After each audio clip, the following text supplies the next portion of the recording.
Bismillahirrahmanirrahim. Assalamualaikum warahmatullahi wabarakatuh.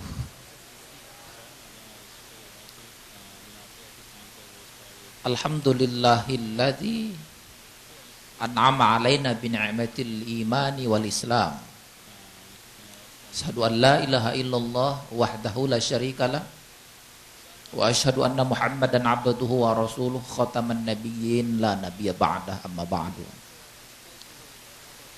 Bapak Ibu hadirin wal hadirat jamaah pengajian Masjid KJRI yang dirahmati Allah. Syukur alhamdulillah Allah masih memberikan udara, napas kehidupan pada kita hingga malam ini. Mudah-mudahan tidak ada kata yang paling pantas kita ucapkan kecuali rasa syukur yang besar kepada Allah atas nikmat kehidupan ini, atas nikmat keimanan dan keislaman. Karena itulah harta yang paling berharga, yaitu berupa keimanan, berupa terbukanya hati kita untuk senantiasa beribadah kepada Allah Subhanahu wa taala. Sebagaimana yang terlihat di depan bahwa pada hari ini kita akan mendiskusikan, kita akan sharing bagaimana sebenarnya hakikat sholat dalam perspektif sufi. Tentu saja sholat yang tiap hari kita lakukan, ya, kita harapkan dari hari ke hari semakin meningkat kualitasnya. Kita tidak ingin sholat sebagai rukun Islam yang kedua ini kita laksanakan asal-asal. Kenapa? Karena memang bedanya antara orang yang beriman dan orang yang kafir ya terletak pada sholatnya ini. Bedanya kualitas seorang muslim dengan orang yang tidak berkualitas, kualitasnya seorang muslim ditentukan oleh kualitas sholatnya. Ditentukan oleh kualitas sholatnya. Ya.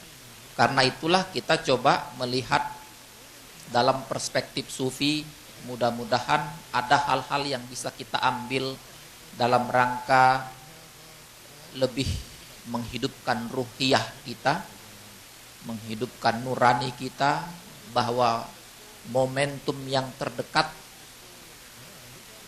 antara kita dengan Allah, hubungan antara kita dan Allah tentu saja saat kita sedang sholat, dan lebih dekat lagi saat kita sedang sujud. Saya dulu pertama-tama diajarkan makna tawakal dalam sholat. Ya, kita kalau mendefinisikan tawakal secara bahasa mudah.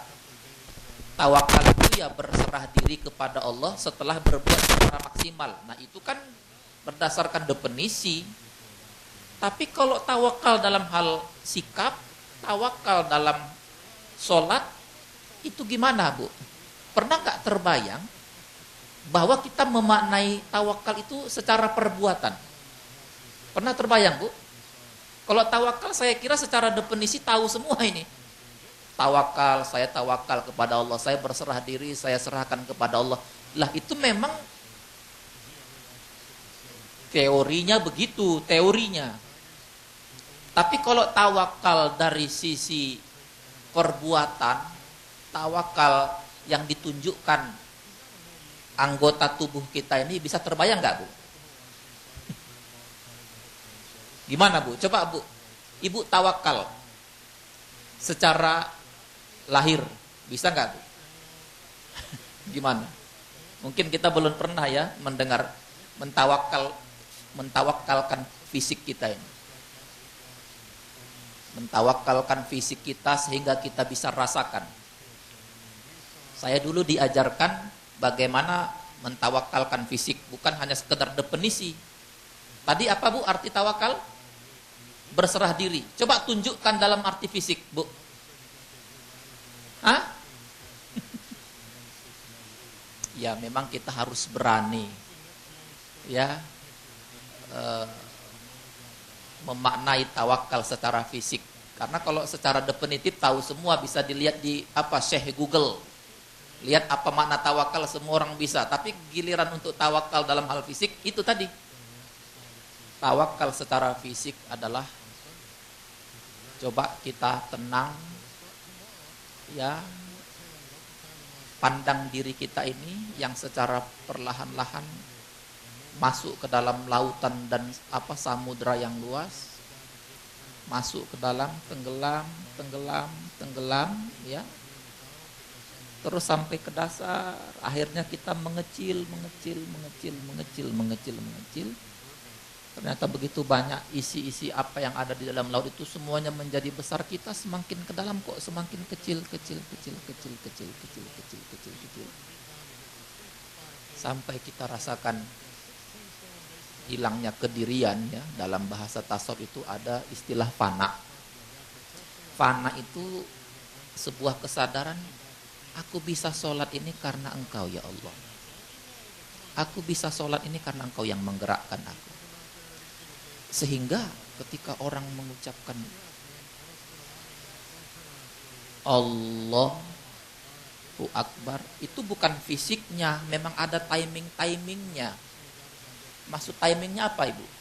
Maksud timingnya itu ketika dia sudah berserah diri kepada Allah, dia rasakan dirinya mengecil. Dah, bukan dia lagi yang bergerak, seharusnya begitu. Nah, ini memang perlu, Bu, diulang-ulang. Jadi kalau kita kan Allahu Akbar. Nah, ini egoismenya sudah muncul ini. Ini dia yang memerintahkan ini Allahu Akbar.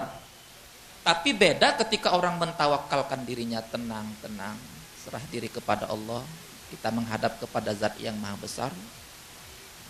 Sudah usul itu Allahu Akbar. Dan kalau kita belajar ini, kita bisa merasakan nanti ketika ada orang sholat, oh enggak pas ini, belum, ulang lagi. Nah, ini memang terjadi. Dulu ketika ada orang yang sholat, Rasulullah melihat itu berulang-ulang, kamu belum sholat. Loh, tapi sudah diulangi lagi, belum juga, sampai beberapa kali. Ternyata memang dalam perspektif tasawuf itu, sholat itu bukan gerakan kita, Allahu Akbar. Itu muncul selfishnya muncul, kan gitu. Tapi nanti kita latih, akan ada rasa istighdorul qalb itu, hadirnya hati itu. Ketika mengucapkan Allahu Akbar, ada timingnya. Allahu Akbar, begitu juga nanti mau ruku,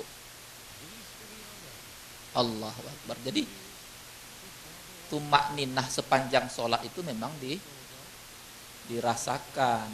Bukan orang kan kalau tumakninah itu taunya setelah ruku, mengucapkan sami Allahu liman hamidah, taunya tumakninah pada saat itu. Kalau ditanya apa arti tumakninah, berhenti sebentar, itu terlalu sederhana. Arti tumakninah itu adalah ada timing yang harus kita lakukan ketika kita mentawakalkan diri kita ini, merasakan diri kita ini semakin kecil, sehingga hadirnya rasa fana, kedirian kita hilang, masuk ke dalam atmosfer kebesaran Allah, sehingga ucapan Allahu Akbar memang pada saat yang tepat, kira-kira begitu. Karena itu para sufi dengan para fuqaha berbeda dalam menerjemahkan arti sholat. Kalau para fuqaha, seperti yang bisa kita ketahui, sholat itu adalah biasanya dimulai dari takbir, diakhiri dengan salam, kan begitu kan? Dengan memahami syarat dan rukun sholat, sepanjang kita sudah menyelesaikan 13 rukun sholat itu, ya sudah selesai. Tapi dalam perspektif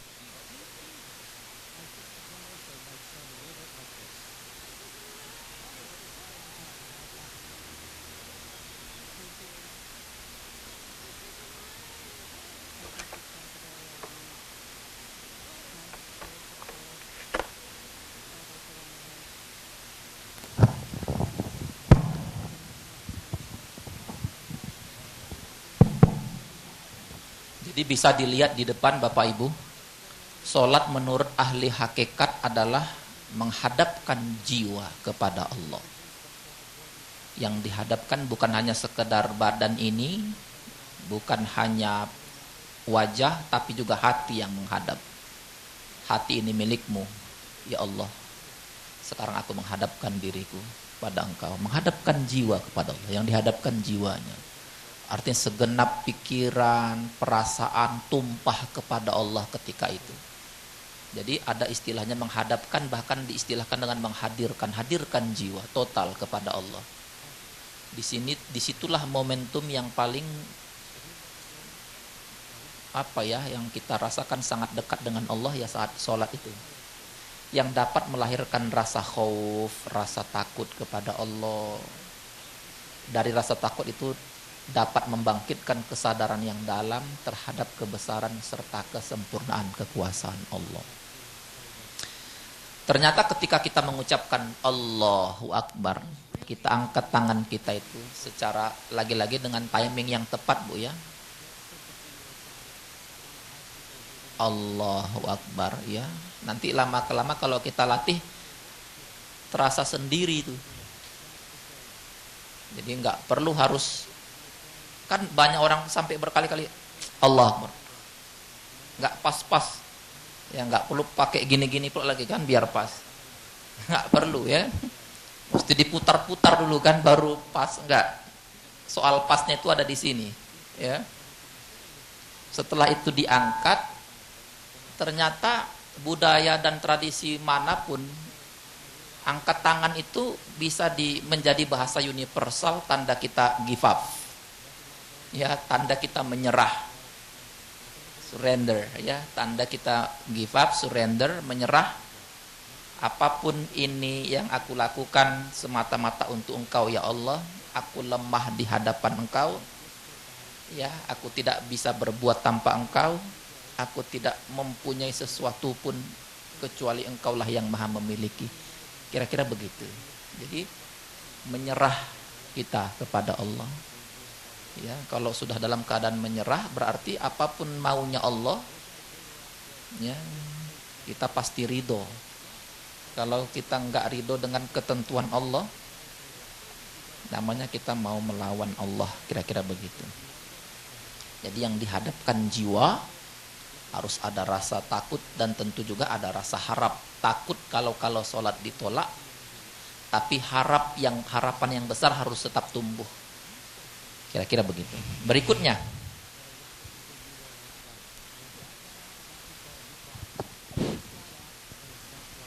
sholat menurut ahli ma'rifat.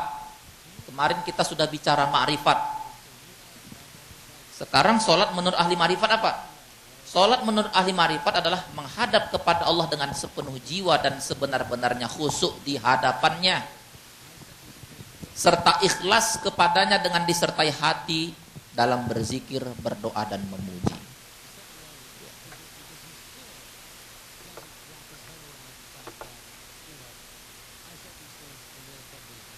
Iya.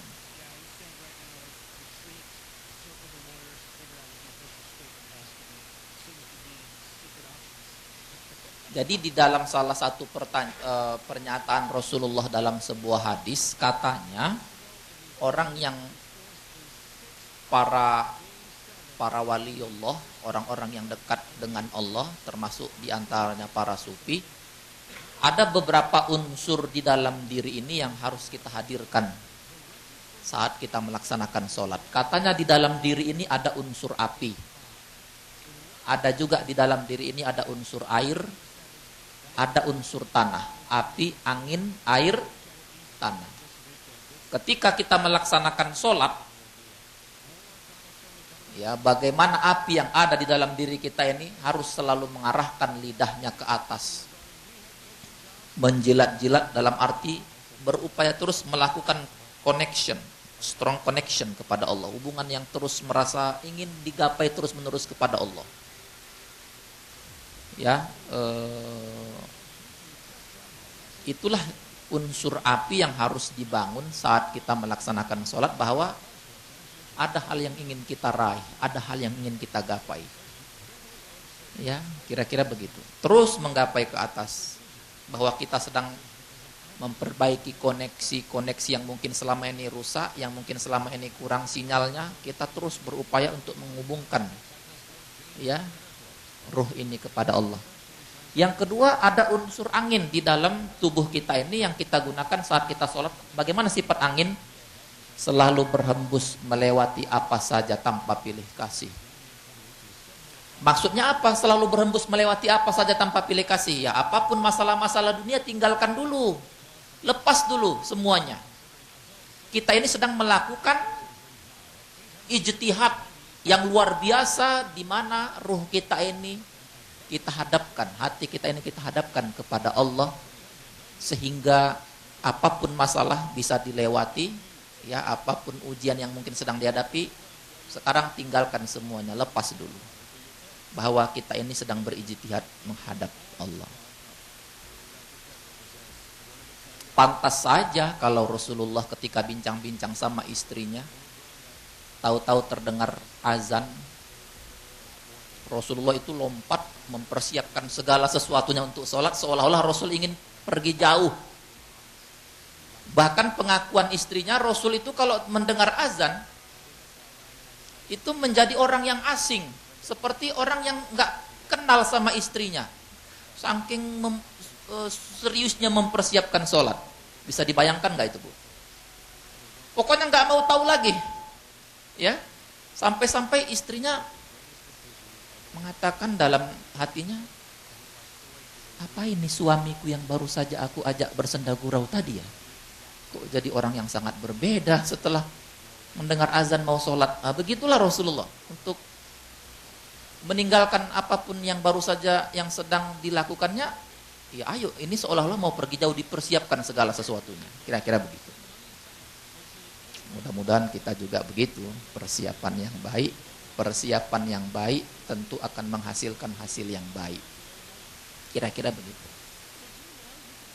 Pantas saja kalau Ali bin Abi Thalib ketika setiap mau sholat itu dikisahkan, dia pucat sekali tuh wajahnya. Ketika ditanya, ya wahai Ali, engkau setiap mengawali sholat wajahmu kok pucat sekali, kayak tidak ada darah. Ya, kata Ali, karena aku tahu persis aku ini mau menghadap siapa. Aku tahu persis siapa yang mau aku hadap. Ya. Begitulah kiranya. Kalau kita tahu persis siapa yang mau kita hadap, ya ada rasa takut, ada rasa harap, ada rasa gemetar, ada rasa kita kecil, ada rasa kita hilang rasanya semuanya kecuali ingin mengharapkan sesuatu yang besar dari Allah. Kira-kira begitu. Itulah angin yang selalu menembus melewati apa saja tanpa pilih kasih. Bagaimana air di dalam diri ini? Itulah yang kita tampakkan dalam sholat, yang selalu mengalir, menuruni apa saja yang menghalangnya, mengalir, menurun, dia mengikuti. Itu adalah bukti semacam hilangnya kesombongan, hilangnya pakaian-pakaian gelar, hilangnya permukaan-permukaan dalam bentuk profesi, jabatan, mengalir, ya menuruti saja kehendak Allah. Kira-kira menjadi manusia yang mengikuti maunya Allah, kudrahnya Allah, tidak mengedepankan egoismenya. Itulah sifat air. Kalau bisa kita selalu bergerak dalam arti menuju semacam samudra kasihnya Allah. Terakhir, bagaimana sifat tanah yang ada dalam diri kita itu yang kita tampilkan. Tanah tidak pernah menolak untuk menampung apapun yang dibuang orang. Dia dipinjak, diijak, di tempat pembuangan apapun, dia selalu dalam keadaan tawadhu.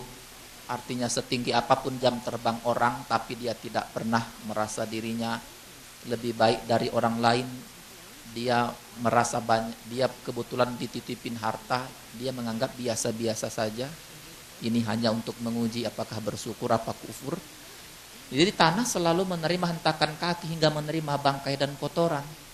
Apapun yang dihinakan orang kepadanya, ya, dia tetap menganggap itu bukan hal yang paling penting untuk dibalas. Apapun celaan orang, apapun yang mungkin orang mengkhianati dia, itu lagi-lagi ini kecil. Ketika sudah berhadapan dengan Allah, dia tundukkan bahwa yang patut untuk dibesar-besarkan Allah, bukan urusan kita. Yang lebih kita khawatirkan adalah kalau kita sibuk memikirkan masalah kita, sehingga urusan sama Allah yang jauh lebih penting menjadi nomor 1, 2, 3, menjadi nomor 2, nomor 3, naudzubillah. Inilah unsur-unsur di dalam diri yang harus kita tunjukkan. Bahwa siapapun kita yang melaksanakan sholat, ini harus menghadap kepada Allah, kepada yang maha tinggi. Harus menyambar-nyambar ini, perasaan ini kepada Allah. Kira-kira begitu. Berikutnya, ketika berdiri menyerap unsur api juga. Ya, ketika ruku dan iktidal menyerap unsur angin. Yang itu yang diterangkan tadi, ketika sujud menyerap unsur air, ketika duduk di antara dua sujud menyerap unsur tanah. Jadi sebenarnya kan orang kalau melaksanakan sholat terhitung 1 rakaat itu kapan? Kan 1 kali berdiri, 1 kali ruku, 2 kali sujud. Betul nggak, Bu? Itu hitungan 1 rakaat. Diawali berdiri, ternyata manusia dalam perbuatannya, dalam aktivitasnya sering lalai dengan perintah Allah. Dalam melihat fenomena alam, ternyata begitu besarnya Allah, dia akui Allah yang maha besar dia, akhirnya ruku. Ya, setelah ruku apa itu dibaca? Subhana rabbiyal azimi bihamdi. Maha suci Allah yang dengan keagungan dan kemuliaan hanya miliknya, kan begitu. Dia tunduk mengakui kebesaran Allah dan bangkit lagi. Ternyata sifat manusia itu suka lupa lagi. Ketika dia mengadu kepada Allah, ternyata ruku saja tidak cukup, harus diikuti dengan sujud. Sujudnya berapa kali, Bu? 2 kali. Kenapa harus 2 kali? Kenapa ruku 1 kali? Sujud itu kan bukti yang 2 kali itu lebih tunduk, lebih kita merasa kecil, dan manusia itu memang lebih banyak lalainya. Karena lebih banyak lalainya itulah kita disuruh sujud 2 kali, kira-kira begitu. Rupanya dalam perspektif historis, sholatnya umat Nabi Muhammad ini rupanya gabungan gerakan ya dari sholatnya para malaikat, gabungan gerakan daripada sholatnya umat-umat Nabi terdahulu. Ya, artinya sudah digabung, jadilah seperti sholat yang kita laksanakan sekarang. Sepertinya sholat dulu kan waktu Nabi Ibrahim itu kan dalam berdoa itu kan ada di antara doanya, sudah ada sebenarnya sholat. Rabbana inni askantu min dzurriyyati biwadin ghairi dzi zar'in inda baitikal muharram. Rabbana liyuqimus shalah, ya Allah jadikanlah anak dan istriku melaksanakan sholat. Kan sudah ada sholat. Tapi sholatnya dengan sholat umat Muhammad seperti kita beda. Mungkin ya sepertinya ada proses-proses angsur-angsur. Kalau dulu malaikat sholatnya mungkin berdiri saja. Atau setelah nanti umatnya Nabi Adam diangsur, ada yang sholatnya hanya ruku saja gitu, ada yang sujud saja. Nah, dalam perspektif historis yang saya baca, ternyata sholat yang dilaksanakan oleh umat Muhammad ini seperti kita, itu gabungan dari gerakan seluruh umat Nabi yang sebelumnya. Berarti paling komplit kita. Dan tentunya dalam perspektif kesehatan, kita yang paling lengkap, ya, yang paling lengkap. Berikutnya, jadi yang kita rasakan dalam keempat anasir tersebut adalah berdiri itu lambang vertikal, hubungan vertikal dengan Allah. Ke atas, berdiri itu kan identik dengan tegak, dan tegak itu identik dengan menyaksikan ke atas. Ya, ruku itu juga indikasi hubungan horizontal dengan sesama manusia. Bagaimana kita berakhlak kepada sesama manusia. Saya sampaikan tadi ketika khutbah Jumat sebenarnya bahwa, mohon maaf, Mungkin ada yang bingung bahwa Al-Quran yang 30 juz, 114 surat ini, 30 juz, ternyata setelah dikaji oleh para ahli-ahli tafsir, 90% itu lebih banyak bicara tentang urusan horizontal, lebih banyak urusan human relation. Karena untuk mengukur baiknya sholat, ya bagaimana dia sama orang lain. Loh, kalau sholat kan cuma 5-10 menit, apa itu menjadi ukuran? Ya enggak jadi ukuran. Yang jadi ukuran bagaimana prakteknya, actionnya bagaimana dia kepada sama manusia. Makanya jangan heran, seluruh ibadah ritual apapun, itu nanti nilainya bagaimana dia berkomunikasi dengan orang, bagaimana akhlaknya dengan orang. Nah, ruku itu adalah soal hubungan horizontal, membangun human relation.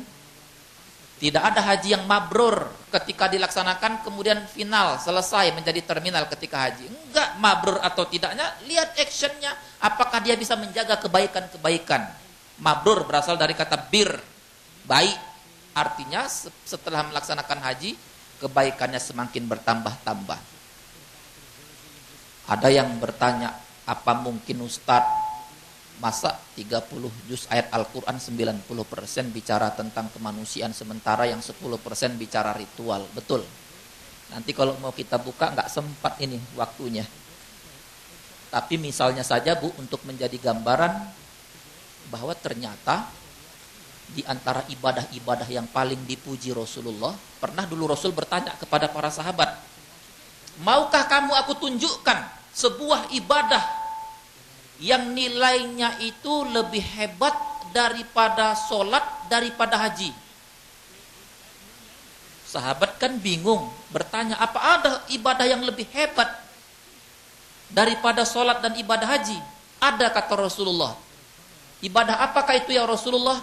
Mendamaikan dua orang saudara kamu yang bertikai, didamaikan sehingga mereka saling mencintai lagi dan saling bersahabat lagi. Saya mau tanya, Pak, urusan mendamaikan dua orang saudara itu urusan kemanusiaan apa urusan vertikal?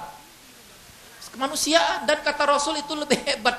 Nah, itu artinya khusyuk tidaknya sholat jangan diukur ketika sedang sholat itu saja, tapi mulai dari kita takbir sampai kita berhubungan dengan orang. Wah, kalau urusan vertikal saya kira kita ini sudah bagus-baguslah semuanya. Umat Islam saya rasa di dunia ini kalau urusan vertikal bagus.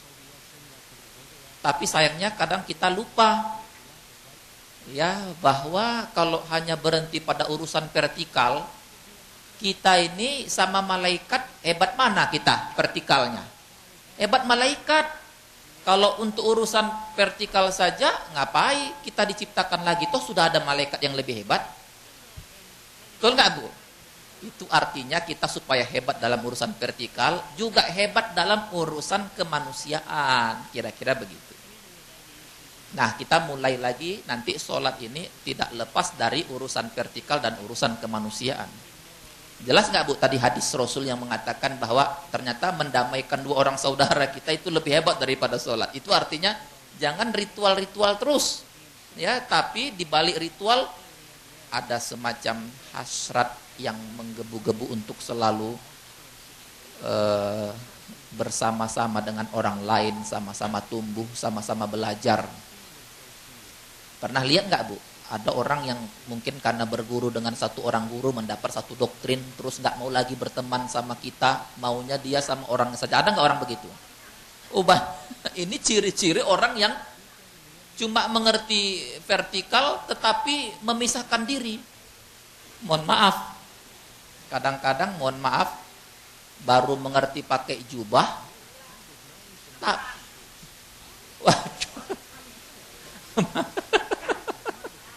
Maksud saya, ayo kita boleh pakai jubah, tapi jangan gara-gara pakai jubah tapi mau mencari di sudut-sudut tempat aja. Udahlah, laisa minna. Katanya kita itu bukan bagian dari dia. Waduh, ini gimana? Ini kan merusak hubungan horizontal yang sebenarnya lebih penting nilainya daripada ritual itu sendiri. Kan tadi rumusnya horizontal itu menjadi bukti. Kan perlu dites. Aqimus sholah itu adalah hubungan vertikal. Ketika bicara aqimus sholah wa atuz zakat, zakat itu horizontalnya. Nah, jadi nggak berlebihan ketika Rasul mengatakan mustahil sebuah ritual itu berdiri sendiri, ritual untuk ritual. Enggak, semua ritual itu harus ada horizontalnya. Saya kira ini mungkin kendala kita di dalam membangun sebuah pemahaman agama yang luas. Jangan sampai kita beribadah hanya semata-mata saleh secara ritual. Kita tidak diciptakan untuk mencontoh persis seperti malaikat, tidak. Kita lebih daripada malaikat seharusnya. Kalau enggak lebih, ngapain diciptakan Allah? Sudah ada malaikat. Artinya kita itu harus dan bisa insya Allah lebih hebat, lebih tinggi nilai kita dengan malaikat, seperti rencana-rencana besar Allah menciptakan dan menghidupkan kita. Terus ada lagi yang bertanya, apalagi buktinya selain tadi kata Rasul nilai mendamaikan itu lebih tinggi daripada sholat? Ternyata memang, Bu, saya mau mengatakan bahwa ternyata ibadah kita yang bolong-bolong ini, ya kan pernah saya ceritakan kemarin, pasti ada saja ibadah kita ini yang bolong-bolong.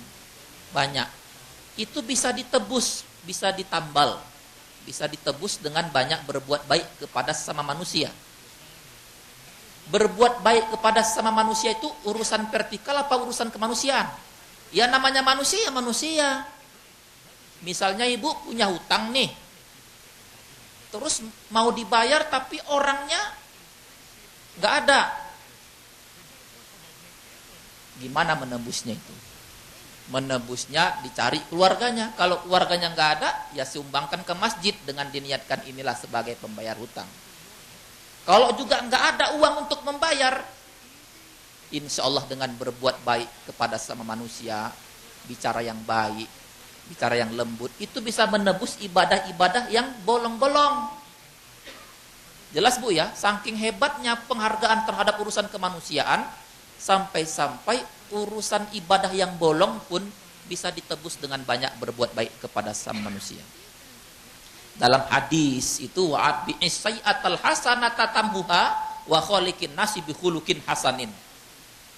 Ikutilah perbuatan jahat, kesalahan yang sudah terlanjur dilakukan dengan berbuat baik kepada sesama manusia. Insya Allah perbuatan jahat yang terdahulu itu bisa terhapus dengan banyak berbuat baik kepada sama manusia. Jadi Bu, kalau dulu kita sholatnya pernah bolong-bolong, bapak-bapak pernah sholatnya bolong-bolong, puasanya juga bolong-bolong. Sholat itu nggak perlu dikodo. Wah, kita balas lagi, kita ganti. Nggak ada istilah mengkodo dalam sholat. Bagaimana jadinya menebus yang tinggal-tinggal yang bolong-bolong itu? Ya banyak berbuat baik kepada sama manusia. Apakah lewat bersedekah, apakah lewat pergaulan dengan kata-kata yang menyejukkan. Kira-kira begitu. Apalagi buktinya? Wah banyak sekali. Kebetulan fokus kita bukan di situ. Satu lagi lah terakhir. Misalnya, tadi saya sampaikan juga saat khutbah Jumat. Ternyata definisi takwa itu tiga-tiganya terkait dengan urusan kemanusiaan. Takwa itu katanya orang yang banyak berbagi, banyak bersedekah. Saya mau tanya, urusan bersedekah, urusan langsung vertikal apa kita sama kita ini? Kita sama kita itu takwa. Terus yang bertakwa orang yang mampu menahan amarahnya. Ini kita maksudnya menahan marah sama Allah apa sama kita? Sama kita, lagi-lagi sama kita. Terus orang yang bertakwa katanya orang yang mau memaafkan kesalahan saudaranya. Memaafkan kesalahan saudara urusan langsung sama Allah apa kita sama kita? Jadi kita sama kita. Jadi nggak usah terlalu salut kalau ada orang yang ritualnya paten, tetapi urusan kemanusiaannya nol besar. Bukan seperti itu yang diharapkan. Ya. Nilai sebuah sholat itu sebagian besar dinilai saat ba'da melaksanakan sholatnya. Meskipun sholatnya tetap harus sungguh-sungguh seperti tadi, tapi setelah itu what next? Jangan diukur, oh dia sholatnya bagus. Mau dia sholatnya bagus, bisa terbang sekalian, tapi kalau human relation yang gak bagus, habis itu semua. Itulah yang kemarin kita bicarakan hadis tentang bangkrut. Atadruna manil muflis? Tahu nggak kamu, kata Rasul, siapa yang muflis, siapa yang bangkrut? Kata sahabat, al muflisu fina man la dirham lahu wala mata'. Yang bangkrut itu yang nggak punya harta benda. Tapi kata Rasul, bukan itu yang bangkrut. Yang bangkrut itu nanti datang di hari kiamat bawa pahala sholatnya, tapi dia banyak memfitnah, banyak memukul tanpa kesalahan yang jelas. Jadi dikasih tuh pahala semuanya sama orang yang dia fitnah itu. Aturnya dia masuk surga nggak jadi karena sudah dikasihkan semua pahalanya sama orang-orang yang dia fitnah. Ketika pahalanya sudah habis, kata Rasul, sementara orang-orang yang dizalimi masih antri berbaris, mau dikasih pahala udah habis, udah dikasih. Akhirnya dosa orang-orang yang dia zolimi dikasih sama yang tadi, yang ibadahnya tadi hanya mengerti ritual-ritual. Nah itu, jadi orang yang bangkrut ya begitu. Bahkan urusan kemanusiaan ini dipentingkan sampai-sampai urusan sholat bisa diringkas kalau kita dalam perjalanan. Betul nggak Bu? Pernah nggak Al-Quran mengatakan jangan jauh, pergi jauh-jauh nanti sholatnya terganggu? Pernah nggak? Kata dalam Quran, silahkan pergi perjalanan jauh dan sholatmu bisa diringkas. Kan begitu? Bukan dilarang perjalanan jauhnya, bukan dilarang orang-orang tua sholat ke masjid. Justru imamnya yang harus mengerti, jangan panjang-panjang. Nah itu artinya yang diringkas itu ibadahnya, bukan melarang orang untuk datang ke masjid. Itulah nilai-nilai horizontal dengan sesama manusia. Ingat nggak Bu kemarin yang ada orang mau berangkat haji nggak jadi, tapi kata Rasul justru dia yang mabrur karena bagus horizontalnya. Berikutnya sujud mengamalkan ilmu yang bermanfaat apapun halangannya, ya, termasuk halangan setan. Sujud itu adalah semacam ketundukan, kepatuhan, mengamalkan ilmu. Yang terakhir duduk, siap menerima. Duduk itu dalam arti siap menerima, dalam ikhlas. Diriwayatkan dari Rasulullah SAW yang bersabda, seorang hamba dianggap berada dalam sholat sepanjang ia menunggu sholat yang lain. Maksudnya ketika dia sholat maghrib, dia tunggu datangnya sholat isya, itu sudah dianggap dia sholat sepanjang waktu antara sholat maghrib yang dia lakukan sampai sholat isya. Menunggunya itu dianggap bernilai sholat juga. Iya.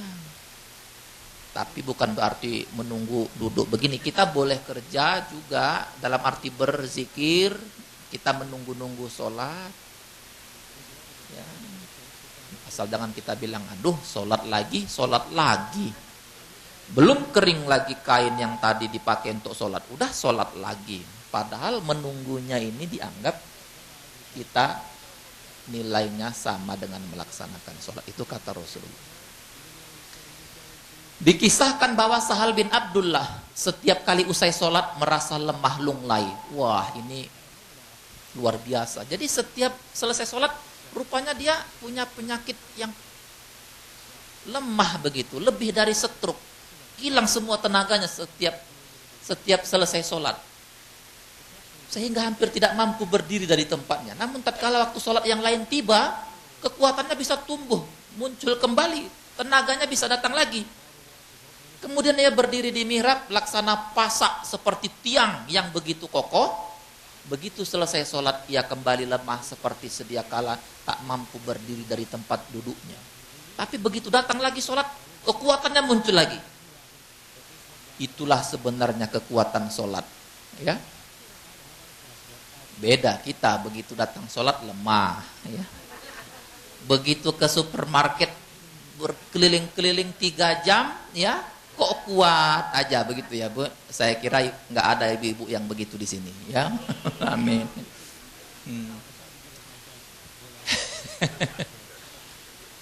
Ketika dulu sahabat melewati sebuah masjid, dilihatnya dalam masjid, jarang-jarang kok ada pohon tumbuh di tengah-tengah masjid. Kok bisa ada pohon tumbuh? Rupanya penasaran, didatangi. Rupanya Rasulullah itu sedang sholat. Rupanya kalau Rasulullah itu sholat, tegak sekali, luar biasa. Seperti pohon itu yang gak goyang kalau sedang berdiri. Kebetulan ada sahabat yang mungkin nggak tahu maksudnya, dia dekati Rasul itu kalau sholat itu seperti apa, dia dekati.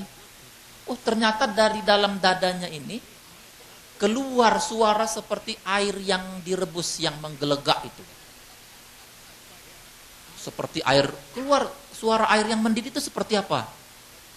Wah ternyata Rasulullah sholatnya itulah menunjukkan semacam keteguhan, kesungguhan bahwa sholat itu adalah yang paling penting, kira-kira begitu. Susah dibahasakan. Ya begitulah kira-kira kita bisa nilai sendiri apa kok bisa mengeluarkan suara dari dalam dadanya, suara air yang mendidih. Itulah bukti kesungguhan dari melaksanakan sholat. Pertanyaannya, kapan terakhir kita sholat dengan khusyuk, Bu? Pas saat tahajud. Tadi sholat maghribnya emang nggak khusyuk? Khusyuk juga. Ya kita insya Allah kita memulai dari awal lagi. Orang yang sukses, orang yang berani memulai dari awal. Kita ikrarkan juga, saling mengikrarkan diri. Ya, kita sampaikan kepada sahabat kita yang di sebelah, insya Allah setelah ini kita akan melaksanakan sholat dengan khusyuk dan ibu menjadi saksinya. Sah?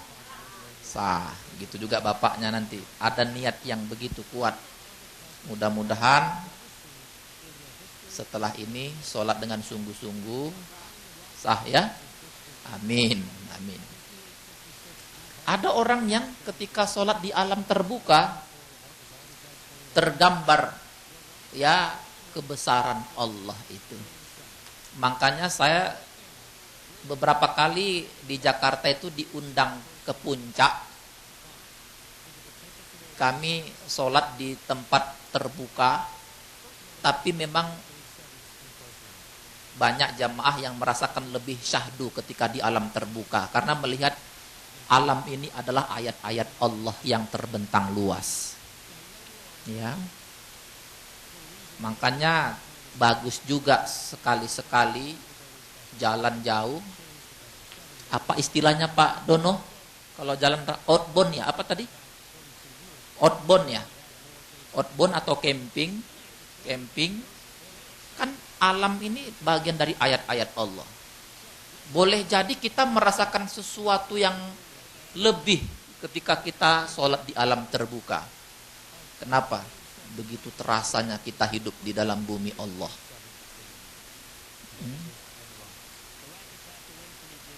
Ada orang yang seperti ini. Tapi kalau kita harapkan kapan dan di mana saja, mudah-mudahan kita bisa melaksanakan sholat dengan nikmat dan khusyuk. Amin.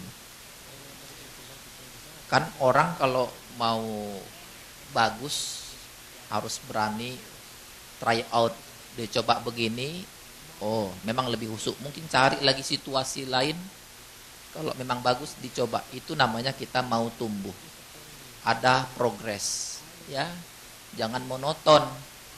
Ini kadang-kadang sholat udah 6 bulan apa 2 tahun ini sajadah nggak pernah dicuci. Ya, datang tamu numpang sholat, baunya luar biasa. Ini ketahuan ini, nggak suka variasi. Ya, kalau bisa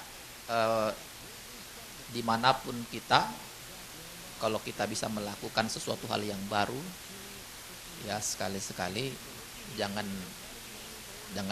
sampai bau lah, itu sajadah hanya mengganggu ya.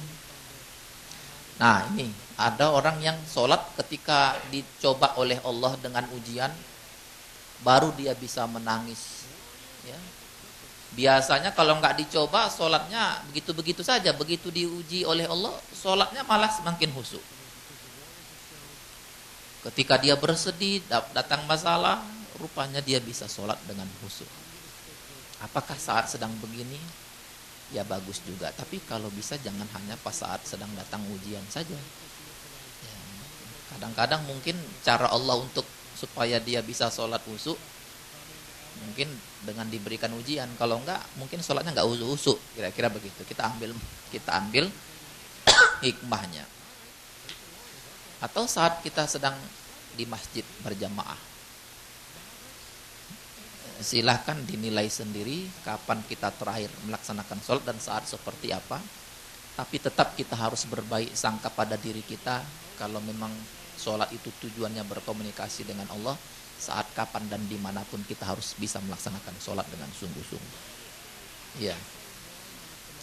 Pertanyaannya, bagaimana sholat kita sehari-hari? Ya.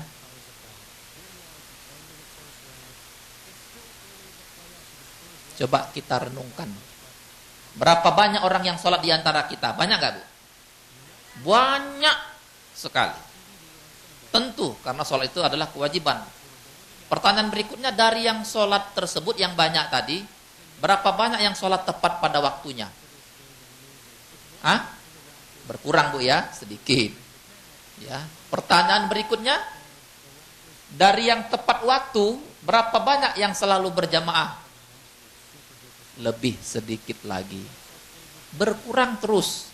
Pertanyaan yang terakhir, dari yang berjamaah, berapa banyak yang khusyuk dalam sholatnya? Mungkin lebih sedikit lagi. Kita berharap, ya, ini piramida terbalik. Nanti bisa kita balikkan lagi piramidanya, bahwa semakin banyak di antara kita yang berjamaah, begitu juga semakin banyak di antara kita yang khusyuk. Amin. Amin. Iya.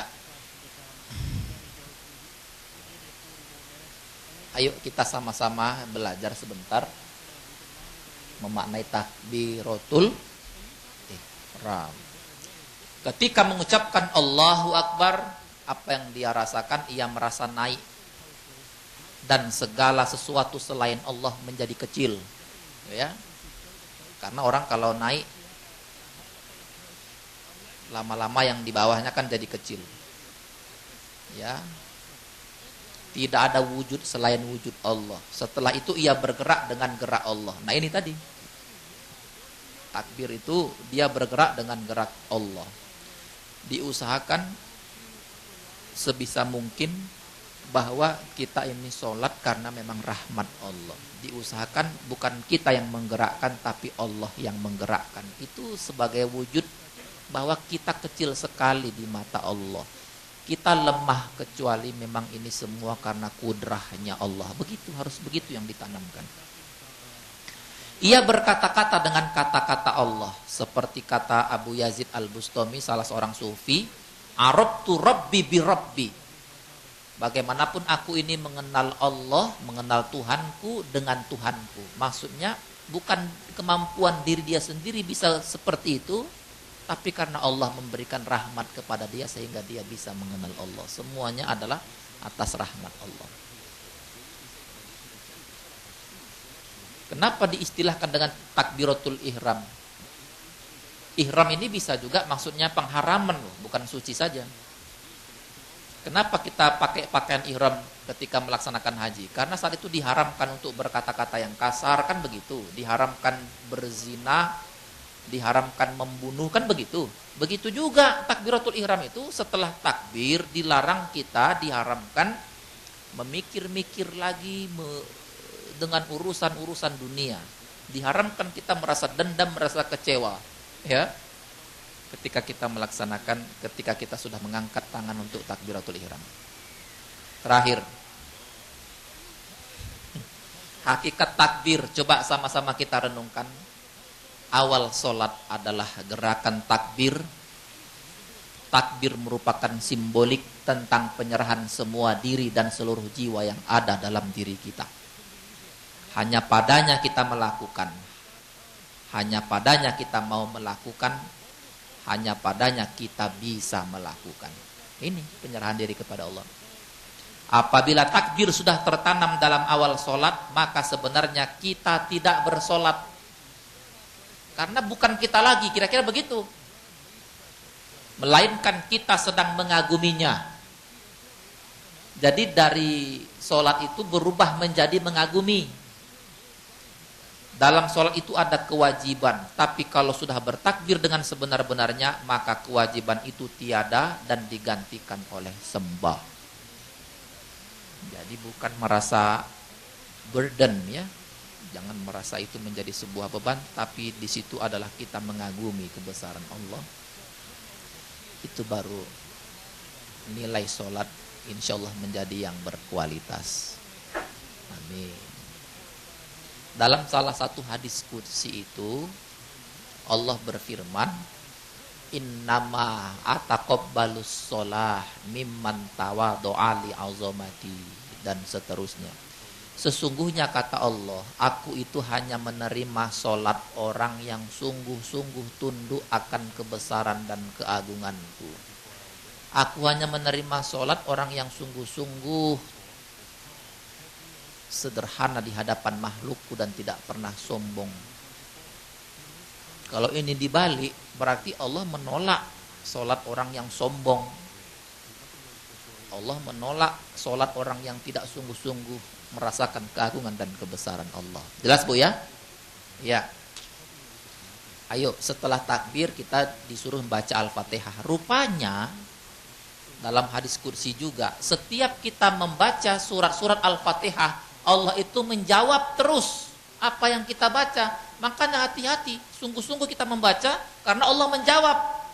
Misalnya ketika kita, ini kata Allah, firman Allah, apabila ketika sholat hambaku mengucapkan Alhamdulillahi Rabbil Alamin, saat itu Allah menjawab, Hamidani abdi. Oh ya, hambaku sedang memujiku. Dijawab sama Allah. Makanya setelah ini jangan buru-buru Bu, biarkan Allah menjawab dulu. Ya, Alhamdulillah Rabbil Alamin. Rupanya Allah menjawab, Hamidani Rabbi. Oh, hambaku sedang memujiku. Jadi dalam hadis qudsi juga, siapapun yang sedang memuji Allah, Allah itu nanti menyampaikan kepada para kelompok-kelompok orang suci, lo itulah salah satu hambaku yang juga sering memujiku. Apabila kita mengucapkan Ar-Rahmanir Rahim, maka Allah menjawab, Asna alayya abdi. Allah menjawab dengan hambaku menyanjungku. Ya. Ini artinya senang, Allah itu senang ketika kita memujinya sampai Allah menjawab, Asna alayya abdi, hambaku menyanjung. Apabila kita sholat mengucapkan Maliki yaumiddin, maka Allah pun menjawab, Majjadani abdi, hambaku mengagungkanku.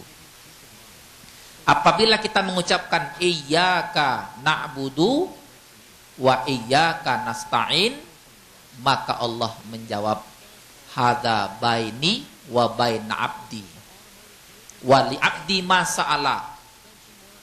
Ini bagianku dan bagian hambaku. Artinya ketika kita mengatakan iyyaka na'budu, hanya kepada engkau kami menyembah, kemudian wa iyyaka nasta'in, hanya kepada engkau kami mohon pertolongan, kata Allah, yang pertama ini bagianku dan bagi hambaku, dan untuk hambaku apa yang dimintanya. Ya, artinya kita kan wa iyyaka nasta'in, hanya kepada engkau kami mohon pertolongan, kata Allah, dan untuk hambaku apa yang dimintanya. Arti Allah akan mengabulkan apapun yang kita minta. Kan begitu. Apabila ketika sholat kita mengucapkan ihdinas siratal mustaqim siratal ladzina an'amta 'alaihim ghairil maghdubi 'alaihim waladdallin, maka Allah pun menjawab, hadza li abdi wa li abdi ma sa'ala. Inilah bagian hambaku dan untuknya apa yang dia minta. Nah, ini kan jaminan Allah, Bu, bahwa ada jawabul jawab, ada jawaban di mana Allah menggaransi dia akan meminta apa yang kita minta. Ya.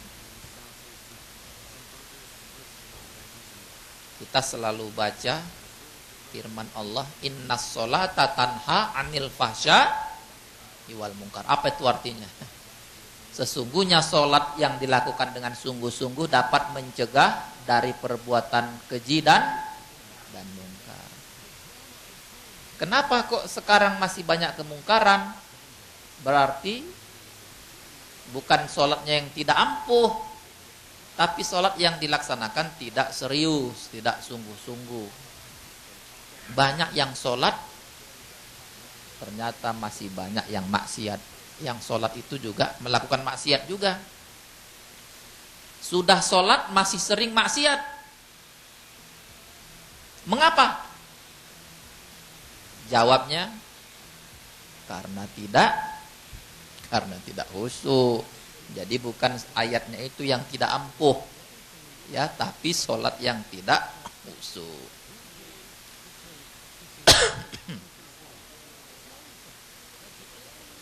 Terakhir, padahal kita semua sudah tahu bahwa sholat itu wajib, betul nggak Bu? Sholat itu ukuran kualitas, ukuran pembeda antara orang yang beriman dan orang yang kafir. Ya, firman Allah, "Faqimus sholata innas sholata kanat 'alal mu'minina kitaban mauquta." Dalam hadis dikatakan sholat juga kunci surga.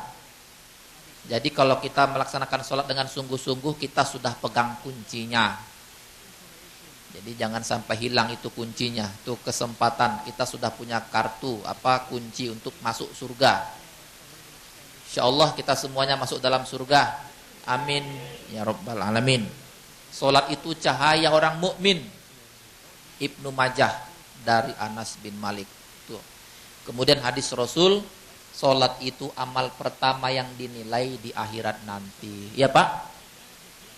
Awwalu ma yuhasabu bihil abdu yaumal qiyamah as-shalah. Amal seorang hamba yang pertama sekali dihisab, dinilai adalah sholatnya. Kalau sholatnya baik, insya Allah baiklah, insya Allah semua amal-amalnya. Jadi kuncinya di sholat. Kalau buruk, biasanya amal yang lain juga buruk. Kira-kira begitu. Ya. Sholat itu pembeda antara kafir. Kalau kita sudah semua sepakat betapa pentingnya sholat ini, kenapa kita tidak melaksanakan sholat dengan khusyuk dan sungguh-sungguh? Sayang, seribu sayang. Jadi nanti di dalam sebuah hadis dikisahkan orang-orang yang sudah mau dimasukkan antara surga dan neraka disuruh berbaris. Ternyata orang yang sholatnya asal-asalan di dalam sebuah hadis itu, orang yang sholatnya asal-asalan itu seperti kain yang awalnya halus, mulus, rapi. Oleh malaikat kain itu dibikin kusut, dikusut-kusutkan, dirusak-rusak, kemudian dicampakkan ke wajah orang yang sholatnya asal-asalan. Inilah hasil dari sholat yang kau kerjakan secara asal-asalan. Mudah-mudahan kita tidak ada yang mendapatkan kain yang kusut sehingga sholatnya ditolak. Na'udzubillah.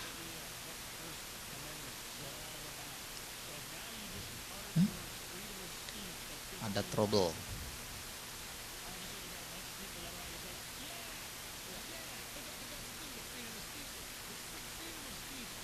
Iya. Ini paling tidak kalau mau sholat khusyuk ada berapa? 1, 2, 3, 4. Yang pertama sunnah-sunnah pendukung kekhusyukan. Kalau mau sholatnya khusyuk harus mengerti apa sunnah-sunnah yang mendukung kekhusyukan. Yang kedua, visi awal bahwa sholat adalah kebutuhan. Harus kita rasakan kita memang butuh dengan sholat. Yang ketiga, keterjagaan ruhani. Ya. Yang keempat, ya, keterjagaan ruhiyah. Yang keempat, kiat. Apa kiat inti menggapai sholat khusyuk? Insya Allah kalau sudah dipahami ini semuanya, kita tahu pendukung kehusukan, kita tahu visi awal sholat itu sebagai sebuah kebutuhan, keterjagaan ruhiyah. Artinya sholat sepanjang hayat, Bu. Orang yang sholat yang 5-10 menit itu baru ukuran yang baru itu saja. Tapi sebenarnya orang itu harus sholat sepanjang hayat. Kita sangat merasa dekat dengan Allah saat kita sholat.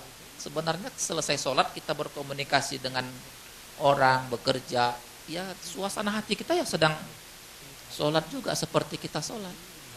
Yang terjadi sekarang kan kita hanya merasa dekat dengan Allah saat sholat yang 10 menit itu. Padahal ketika aktivitas kita anggap kita ini juga sedang sholat sepanjang hayat kita ini. Sama kedekatan kita dengan Allah. Baik sholat dalam bentuk formal syariat saat kita beraktivitas. Ya kan orang kalau sedang sholat nggak mungkin dia berzina. Seharusnya ketika selesai sholat dia anggap dia juga sedang sholat sepanjang hayat. Aku ini sedang sholat dalam arti doa. Jadi dia kalau mau melakukan sesuatu, masa aku sedang sholat melakukan yang dilarang Allah. Kira-kira begitu. Itu keterjagaan ruhiyah namanya. Yuk kita kiat inti menggapai sholat khusyuk. Ini kalau mau mendapatkan hasil yang di tengah-tengah itu. Kadang-kadang kan kita nggak tahu sunnah-sunnah yang mendukung apa. Visi awal sebagai kebutuhan, selama ini kita merasakan beban. Gimana mau khusyuk kalau dijadikan beban? Gimana mau khusyuk kalau ruhiyah kita nggak terjaga?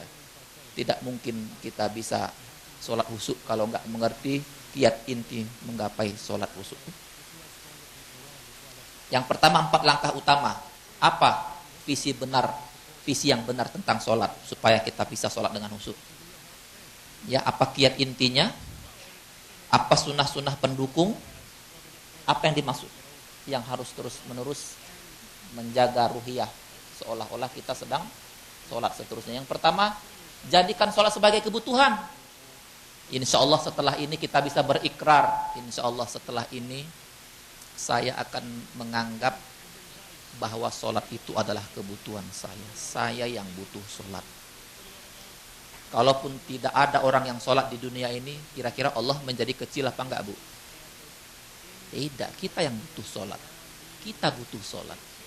Banyaknya persoalan yang kita hadapi di dunia ini, sholat ini bisa menjadi terapi yang luar biasa baik untuk menyelesaikan masalah-masalah kita. Maka itu jadikan sholat sebagai sebuah kebutuhan. Ya, apa bedanya orang yang merasa sholat itu sebagai kebutuhan dengan sholat sebagai beban? Apa, Bu? Kalau dia jadikan sholat sebagai beban, biasanya dia terganggu dengan datangnya waktu sholat. Cenderung menunda-nunda. Ini bukti bahwa dia menjadikan sholat itu sebagai beban. Ingin cepat selesai. Otomatis jadi susah menggapai kekhusyukan. Ini ciri orang yang menjadikan sholat sebagai beban. Tapi orang yang merasakan sholat itu sebagai sebuah kebutuhan, otomatis dia menunggu-nunggu datangnya waktu sholat.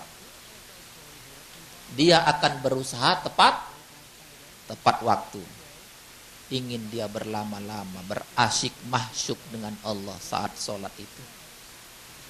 Berusaha menumpuh usaha, dia cari cara-cara untuk menggapai kekhusyukan. Ini beda antara kewajiban dan kebutuhan. Mudah-mudahan kita termasuk yang di sebelah kanan semua ini. Menunggu-nunggu waktu sholat. Terakhir.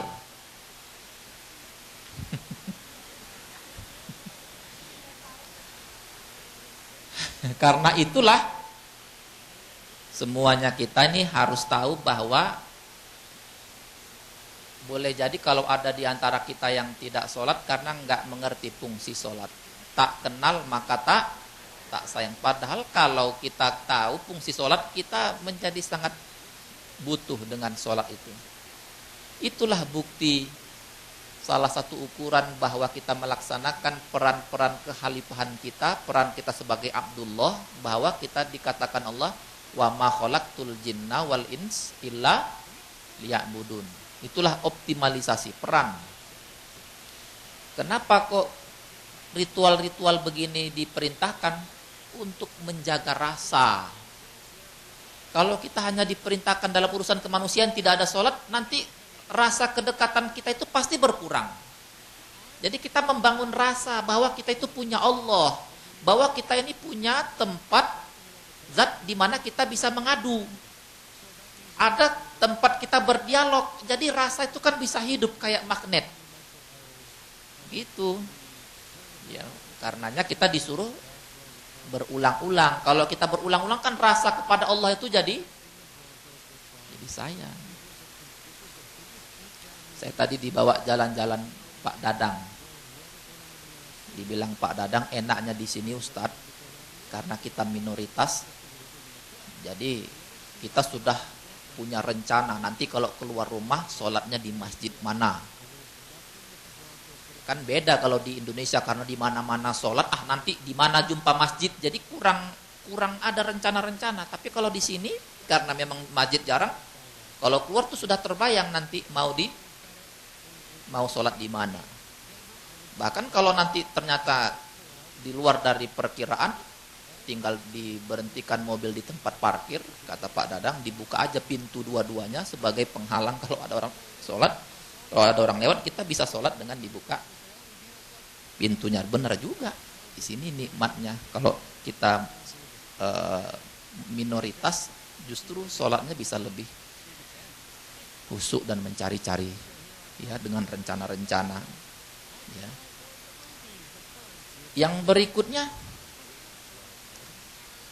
dengan sholat itu kita akan melakukan apa yang disebut dengan taqwiyatun nafs, penguatan jiwa. Ya, jiwa kita jadi kuat. Ya.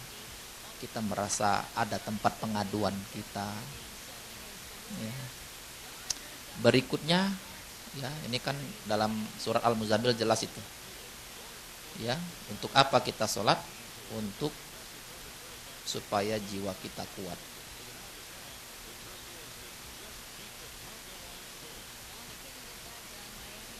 Apa ini?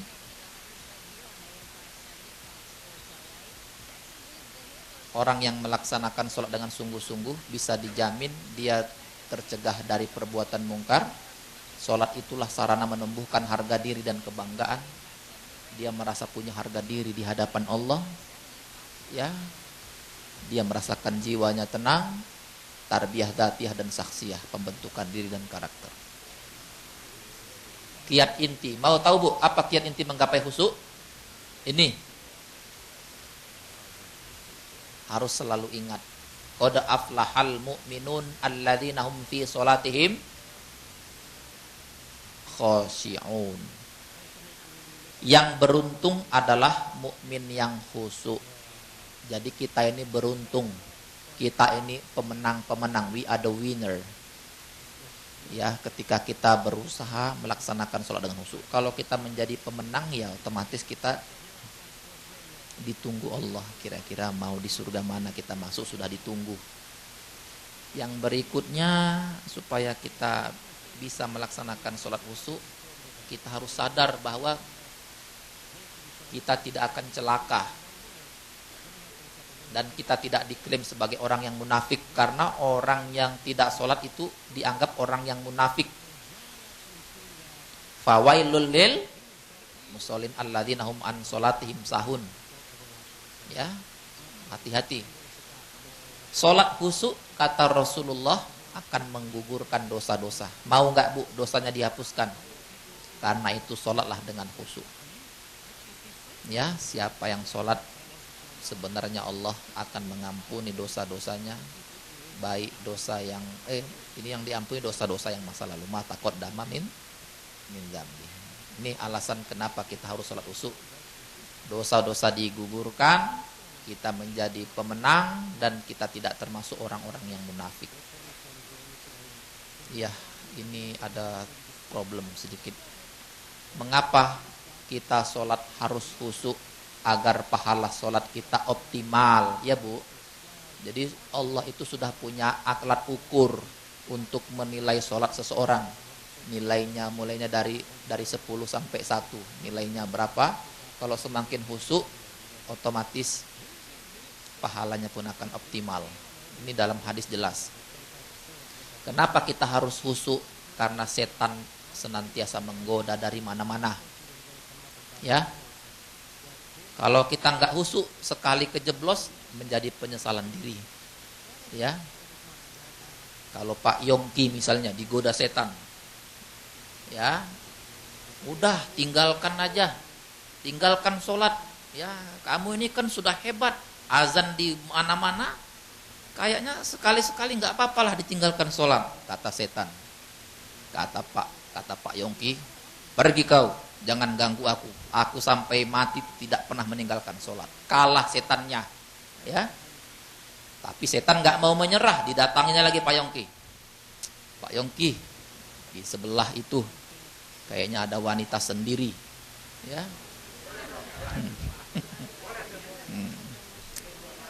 Kata Pak Yongki, pergi, aku tidak akan tergoda. Dicari lagi. Pak Yongki, itu ada minuman-minuman keras, ya. Kata Pak Yongki, pergi, aku tidak akan pernah minum. Dicari lagi, di mana selahnya Pak Yongki ini? Kebetulan Pak Yongki dapat uang yang banyak, ya. Udah, belanjakan. Habiskan apa yang ada, belanjakan semaunya. Nanti kan soal uang datang lagi. Ya, ternyata tergoda, semua uang dibikin untuk belanja, untuk senang-senang makan-makan sendiri misalnya. Misalnya, Pak. Artinya ada orang yang kuat di sini dicari kelemahannya. Ada yang kuat di sini dicari kelemahannya. Oh, rupanya kelemahan Pak Yongki orangnya pemboros misalnya. Digoda supaya tidak sholat, kuat. Digoda sama wanita, kuat. Rupanya kalau urusan boros-boros, soal traktir-mentraktir, kalau giliran istri minta, pelitnya bukan main misalnya. Enggak, ini bukan Pak Yongki, bukan contoh. Ada suami, giliran keluarga minta, perhitungannya bukan main ini si suami. Tapi kalau ada orang minta traktir-mentraktir, kumpul-kumpul,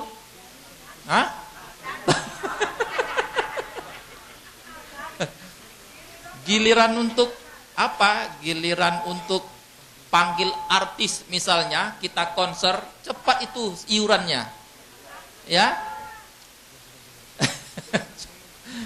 Ya, artinya setan mencari di mana titik lemahnya. Karena itulah dengan sholat ini insya Allah kita bisa menutup sisi-sisi lemah yang ada pada diri kita. Ya. Ya, hadisnya tidak dibacakan karena waktu tidak. Ya, sedikit lagi nih. Kiat ini terakhir. Terakhir, kiat kehusukan dalam sholat. Ini yang pertama, istihdharul qalb, konsentrasi. Istihdharul qalb itu maksudnya mampu menghadirkan hati saat sholat. Ya Allah. Ya. Innas sholati wa nusuki wa mahyaya wa mamati lillahi rabbil alamin. Sesungguhnya ibadahku, sholatku, hidupku dan matiku hanya untuk Allah. Jadi jangan diganti dengan Inna Suzuki wa Kawasaki wa Yamaha wa Innova, ya. Jadi enggak husuk ketika sholat, sungguh-sungguh untuk siapa kita sholat. Ta'zim lillah, ada penghormatan dan pengagungan yang besar-besar, betapa aku ini kecil, aku ini lemah ya Allah. Itu. Yang ketiga ada perasaan rojak, harapan yang besar, tapi harap-harap cemas gitu kan. Cemas kalau ditolak supaya kita berhati-hati. Itu. Yang terakhir, kalau mau khusyuk, ingat mati. Mungkin kita sudah pernah mendengar, kalau mau sholat khusyuk, anggaplah itu sholat yang terakhir. Ya. Satu lagi, apa tadi? Nah ini, maksudnya menghadirkan hati, mengosongkan hati dari hal-hal yang tidak boleh mencampuri kita. Faktor penyebab hadirnya hati adalah perhatian yang utama. Kita dianjurkan kalau mau khusyuk, pahami maknanya. Masa udah sholat berpuluh-puluh tahun maknanya nggak ngerti sekali-sekali? Ya bukan sekali-sekali, kan kata Allah, hatta ta'lamu ma taqulun. Ketahuilah apa yang diucapkan, apa yang dibacakan. Ta'zim lillah sudah tadi, ar-roja wal khauf, rasa harap dan cemas sudah disebutkan, zikrul maut, ya. Sudah disebutkan. Inilah kiat-kiat untuk melaksanakan sholat. Siapapun kalau Allah mau panggil, mau dia sedang sholat, mau sedang apapun, kalau Allah sudah panggil, dia akan wafat. Sunnah pendukung terakhir nih ya. Sunnah pendukung apa? Sebelum ke masjid, yang pertama sikat gigi dulu. Jangan mau sholat giginya baru makan jengkol, udah, waduh, ini gimana nih? Mau bicara sama tamu aja kita mau wangi-wangi, masa sholat nggak bergosok gigi? Ini mengganggu sholat khusyuk ini. Apalagi sampai lidahnya itu menggeser-geser hal-hal yang terselip di gigi. Ini karena nggak disiapkan. Yang kedua, Bahkan kan Rasul mengatakan, laula an asyqa ala ummati la amartahum bisiwak inda kulli shalah. Kalau tidak menyulitkan hambaku, aku akan memerintahkan hambaku untuk menyikat giginya setiap kali mau sholat. Jadi terbaiknya itu sikat gigi 5 kali sehari, ya. Kalau nggak menyulitkan. Tapi zaman sekarang odol bisa dibeli di mana-mana, kayaknya nggak menyulitkan ya Bu. Kalau kita sikat gigi 5 kali sehari. Ini menghindari bau yang mengganggu, ya. Kalau bisa plus dipakai wangi-wangian juga. Diusahakan yang tidak beralkohol. Menghindari bau yang mengganggu. Kalau bisa pakainya yang bersih. Jangan tadi sajadahnya sudah 2 tahun juga nggak dicuci, mengganggu itu, mengganggu kehusukan, ya. Berikutnya sunnah-sunnah yang mendukung, menghindari pakaian yang bermotif. Masa mau sholat tulisannya apa? Kamput, ya.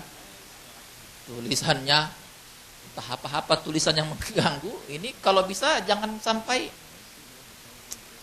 Apalagi kalau berjamaah yang di belakang kita juga melihat, ya, ada tulisan seperti itu, mengganggu, ya. Kalau bisa tidak menahan hajat. Kalau memang ketika mau sholat itu mau buang air kecil, lebih bagus buang air kecil dulu. Nanti kalau kurang sholatnya dilengkapi saat kita terlambat. Daripada dibawa hajat itu, selesaikan dulu baru mau sholat. Ini yang mendukung. Gimana mau husuk kalau sepanjang sholat dia menahan-nahan? Apalagi sampai imamnya baca panjang-panjang, semakin tidak husuk lagi, ya. Mendahulukan makanan yang telah dihidangkan. Ini ada, kalau kita bertamu, ya, ternyata betul ada istilah daripada sholat ingat makan, lebih bagus makan ingat. Rupanya betul, dalam hadis itu rupanya ada. Kita didahulukan makanan yang telah dihidangkan. Lain cerita kalau waktu sholat tinggal 5 menit lagi. Kalau tinggal 5 menit lagi ya sholatnya. Tapi kalau masih panjang, ada hidangan yang dihidangkan, kita makan dulu. Usahakan tidak dalam keadaan ngantuk ya Bu, ya Pak. Inilah yang mendukung sholat kita. Kemudian saat melangkah ke masjid berdoa, saat keluar rumah. Tadi berdoa Bu ya, insya Allah berdoa. Berangkat dengan tenang, melangkah pendek-pendek dan berdoa, masuk masjid dengan kaki kanan dan berdoa. Inilah yang mendukung. Kalau masuk di masjid, sholat tahiyatul masjid, ini mendukung sholat usuk. Tidak banyak bercakap-cakap lagi untuk urusan dunia, tidak melakukan jual beli, menyiapkan pembatas sholat, zikir dan doa setelah sholat sunnah sebelum ataupun setelahnya. Terakhir, ciri-ciri orang yang sholat usuknya. 1, dia pasti menjaga waktunya. Insya Allah ini bisa menjadi ukuran. Yang berikutnya, terpelihara dari perbuatan maksiat. Niatnya yang ikhlas, jelas, cinta kepada kebersihan. Kalau ada orang mengaku sholat usuk tapi kotor, itu bukan usuk sholatnya. Tertib dan disiplin, selalu tenang dan tumakninah, tawadhu dan rendah diri, mencegah dari perbuatan keji dan mungkar. Itulah aspek keterjagaan ruhiyah yang seperti kita sampaikan tadi. Dalam bergaul, anggaplah kita ini sedang sholat, sehingga kalau mau melaksanakan dosa-dosa, wah ini saya sedang sholat. Ya, jadi inilah yang harus kita jaga supaya sholat itu bisa dilaksanakan dengan khusyuk. Insya Allah sholat kita semakin berkualitas, janji yang diberikan Allah berupa surga bisa kita raih dengan kemenangan seperti janji Allah. Qad aflahal mu'minun alladzina hum fi sholatihim khashi'un.